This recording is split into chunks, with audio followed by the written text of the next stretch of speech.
मास महात्म 10वां अध्याय। यमदूत बोले, बहुत से पाप करने वाला भी एक बार गंगा स्नान से शुद्ध हो जाता है। गंगा जल भगवान विष्णु के चरणोदक से भी अधिक पवित्र है। इसे शिवजी ने मस्तक पर धारण किया है। गंगा जल के समान कोई जल पवित्र नहीं है।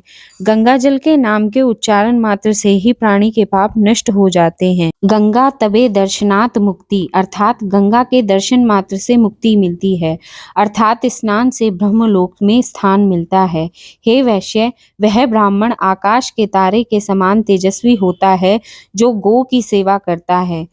जो गो के स्थान पर प्राण त्यागता है, उसके पाप स्वतः नष्ट हो जाते हैं। जो प्राणी पर नारी को माता के समान मानता है, वह धन्य है। उसे कभी यमद्वार नहीं देखना पड़ता है।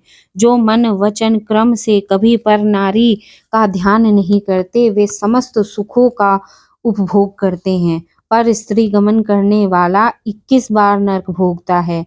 जो प्राणी द्रव्य को नहीं लेते हैं, वे देवलोक प्राप्त करते हैं। जो क्रोध करने की अवस्था में भी क्रोध नहीं करते, वे दिव्य भोगते हैं। जो माता पिता का सत्कार करते हैं, गुरु का पूजन करते हैं, ब्रह्मलोक में स्थान पाते हैं। जो स्त्री सतीत्व की रक्षा करती है, पतिव्रता रहती है, संसार में श्रेष्ठ सुख भोगती है।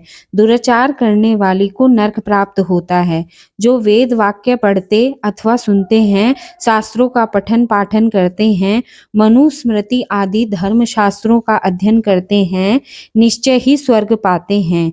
जिन प्राणियों ने धर्म के महत्व को समझकर ज्ञान का अर्जन किया है, जो अपने ज्ञान का उपदेश देते हैं, वे निश्चय ही ब्रह्मलोक पाते हैं।